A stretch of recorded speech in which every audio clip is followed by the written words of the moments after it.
अस्सलाम वालेकुम आदाब। मैं सैयद जावेद हसन। जैसा कि आप जानते हैं कि सुप्रीम कोर्ट में आज यानी कि 5 मई को वक्फ अमेंडमेंट एक्ट पर सुनवाई हुई।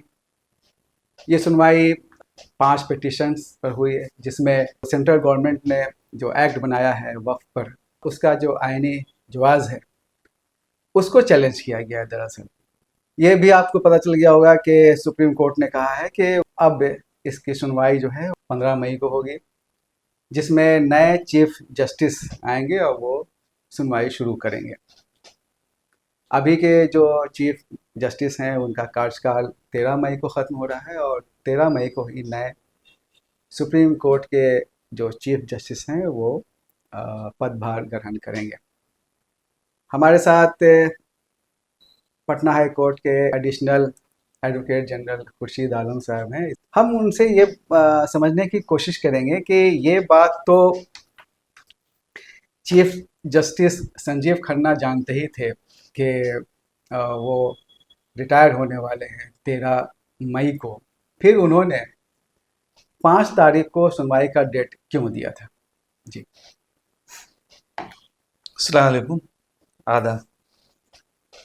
देखिए, ऐसा है कि जो केस का डेट फिक्स हुआ था सुनवाई के लिए, उसमें जो सुप्रीम कोर्ट के बड़े वकील लोग थे, कपिल सिब्बल साहब वगैरह, उन लोगों ने अर्जेंट हियरिंग के लिए रिक्वेस्ट किया था।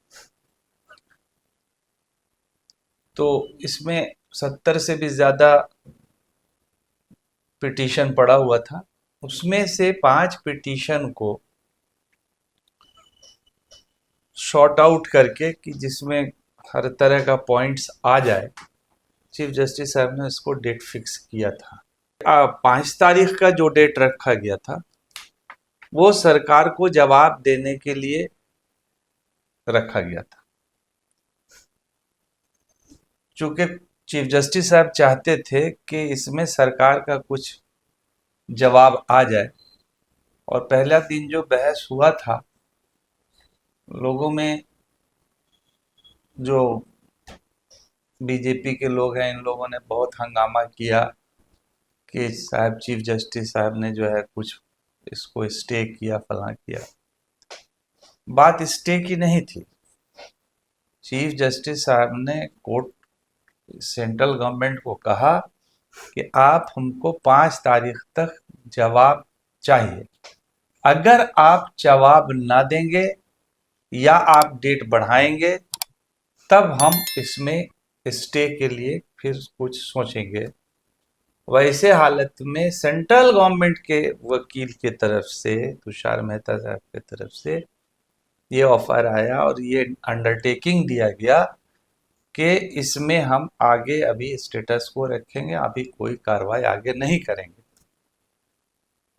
तो कोर्ट ने कहा कि ठीक है, ये आपका स्टेटस को रहेगा तब तक जब तक आप जवाब नहीं देते हैं। तो लगभग 400 पेज का इन्होंने जवाब दिया है। उसमें कुछ, जाहिर सी बात है, कुछ पॉइंट्स इन लोगों ने उठाए होंगे। देखिए, पूरा न्याय करने के लिए दोनों पक्ष की बातों को सुनना और दोनों पक्ष की बातों को समझना, ये ज़रूरी हो जाता है। पर तो 5 तारीख का इसलिए रखा गया था कि 13 तारीख को हमारे मौजूदा चीफ जस्टिस जो हैं वो रिटायर करने वाले हैं। तो वो चाहते थे कि हमारे रिजीम में ही जवाब आ जाए, ताकि आज अगर जवाब नहीं आता तो एकदम निश्चित रूप से आपको हम ये कह सकते हैं अपने एक्सपीरियंस से कि आज कुछ न कुछ इंट्रीम ऑर्डर का आदेश वो पारित करते। आज फिर अंडरटेकिंग दिया गया कि हम आगे भी, जब तक इसकी सुनवाई नहीं हो जाती है, हम आगे इस पर कोई कार्रवाई नहीं करेंगे।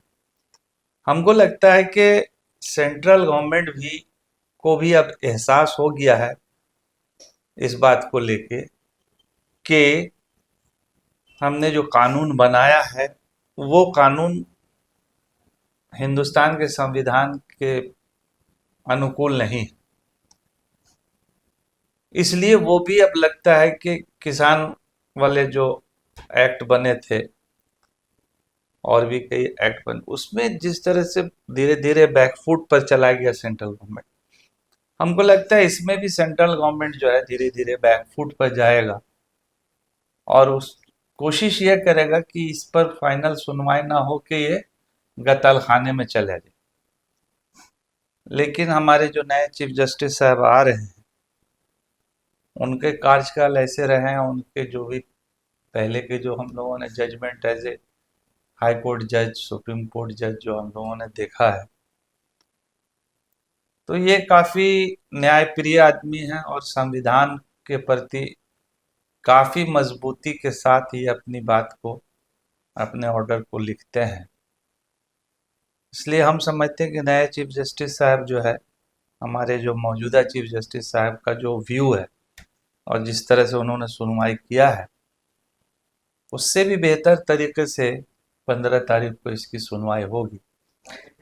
जैसे कि खबर आ रही है कि सेंट्रल गवर्नमेंट ने 1332 पेज का जो प्रिलिमिनरी काउंटर एफिडेविट दाखिल किया है, उस पर सुप्रीम कोर्ट के जो चीफ जस्टिस हैं अभी मौजूदा संजीव खन्ना ने, उन्होंने एक बहुत ज़बरदस्त रिमार्क्स किया। उन्होंने कहा कि we have not very deeply gone into the counter affidavit of the centres.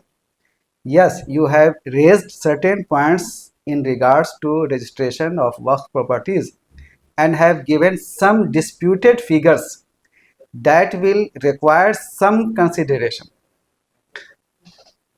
CGI ने साफ कहा कि सेंट्रल गवर्नमेंट ने कुछ डिस्प्यूटेड फिगर्स, विवादास्पद आंकड़े दिए हैं जिसको कुछ जांचने परखने की ज़रूरत है।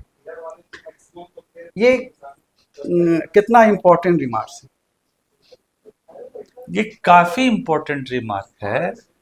इसके मतलब ये है कि सुप्रीम कोर्ट के जजेस इस बात को बहुत गौर से उनके जवाब को पढ़ रहे हैं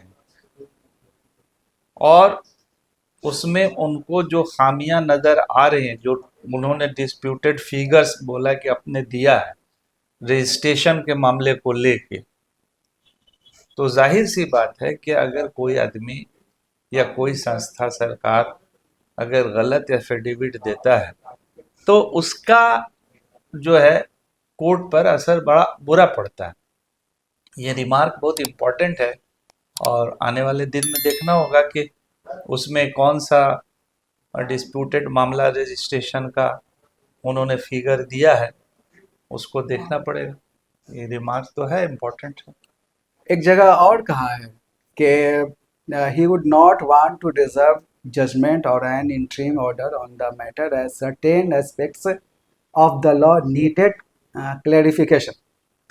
मतलब क्या वो हाँ, जाहिर सेंट्रल सी बात है। गवर्नमेंट उन्होंने कहा ये कि हड़बड़ में हम इस ऑर्डर को नहीं करना चाहते हैं। ये इसकी ज़रूरत है कि इसको बहुत गहराई से और मतलब तवील तरीके से इसको एक्सप्लेन करके, इसको बढ़िया से एनालिसिस करके ही इसमें कोई जजमेंट आए। चीफ जस्टिस साहब का ये मानना था कि हम अगर अभी आपको हड़बड़ में कोई बात सुन लेते हैं और ऑर्डर रिजर्व कर लेते हैं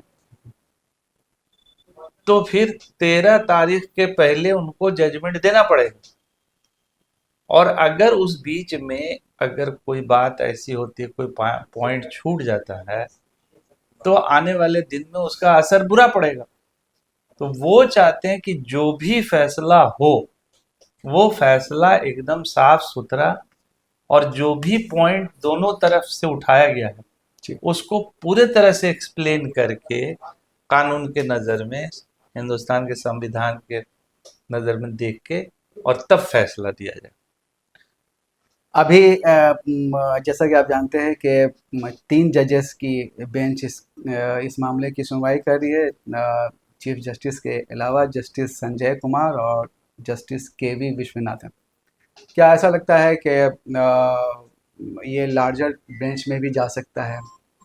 जा सकता है, लार्जर बेंच में जा सकता है अगर कोई ऐसा कॉन्स्टिट्यूशनल बात उठ जाएगा और कॉन्स्टिट्यूशनल बात अगर उठता है तो कॉन्स्टिट्यूशनल बेंच में जा सकता है, लेकिन उम्मीद है कि 3 बेंच में ही फैसला हो जाएगा। इसका चांस हमारे हिसाब से 50-50% है कि इसको लार्जर बेंच में रेफर। लार्जर बेंच में रेफर करने का मतलब है कि केस को पेंडिंग में डाल देना। तो अब तो ये आने वाले 3 में देखना पड़ेगा कि हमारी न्यायपालिका क्या चाहती है, इसमें तुरंत फैसला चाहती है या इसमें और थोड़ा डिले करके फैसला देना क्या चाहती सरकार भी चाह सकती है? है। सरकार तो बिल्कुल चाहेगी। अभी जो हमारे चीफ जस्टिस हैं और जो आने वाले चीफ जस्टिस हैं, मौजूदा सरकार उनसे बहुत ज़्यादा कंफर्टेबल नहीं है, तो वो तो श्योर एंड सर्टेन चाहेगा कि वैसे बेंच में ये जाए जहाँ पे सरकार थोड़ा अपने आप को कंफर्टेबल महसूस करे।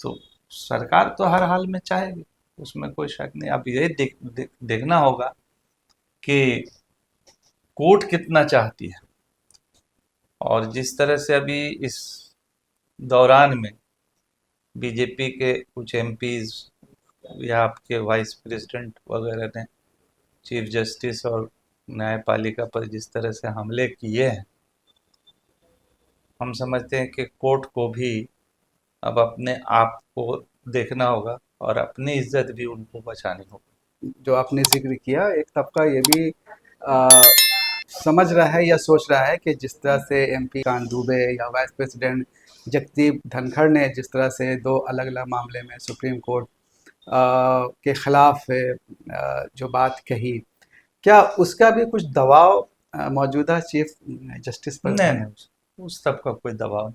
अच्छा। उसका कोई दबाव नहीं है। फैसला करने के लिए देखिए, जजमेंट और जो भी दोनों पार्टी का जो सवाल जवाब है, जो काउंटर है, जो पिटीशन है, उसको पढ़ना पड़ता है, इसलिए उसमें वक्त तो लगता ही है ना। हड़बड़ में कोई जब फैसला दे देने से तो काम।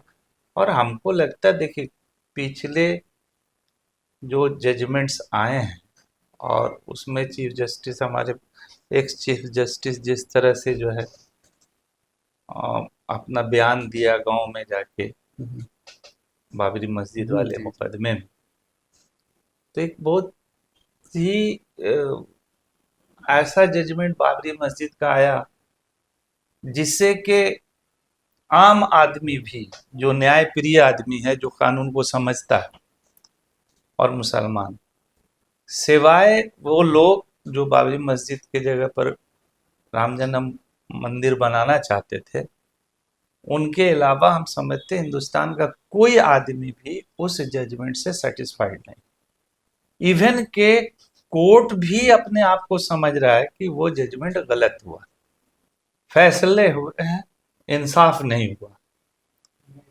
इस बार हमको ऐसा लगता है कि कोर्ट इस बात को जरूर ख्याल रखेगी कि जो पिछला जो दोहरा उसका उसको दोहराया नहीं जाए, ताकि कोर्ट का भी जो गरिमा है उसको बरकरार रखना जरूरी है, जजेस के लिए भी, वकीलों के लिए भी।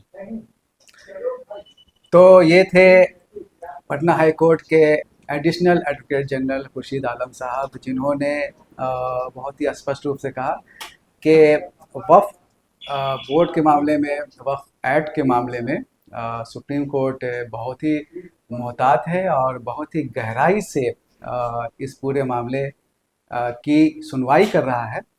और उन्होंने ये भी कहा कि ये एक अच्छा मौका है कि जो माजी में जो एक आइनी तौर पर, मुनसिफाना तौर पर सुप्रीम कोर्ट को जो रोल अदा करना चाहिए था वो नहीं कर पाया, अब ऐसा मौका है कि सुप्रीम कोर्ट उस चीज़ को ना दोहराए और मुसलमानों के साथ और आइन के मुताबिक इंसाफ हो। अब देखते हैं कि 15 मई को सुप्रीम कोर्ट की सुनवाई में क्या होता है। बिहार लोक संवाद के लिए मैं सैयद जावेद हसन, पटना। शुक्रिया।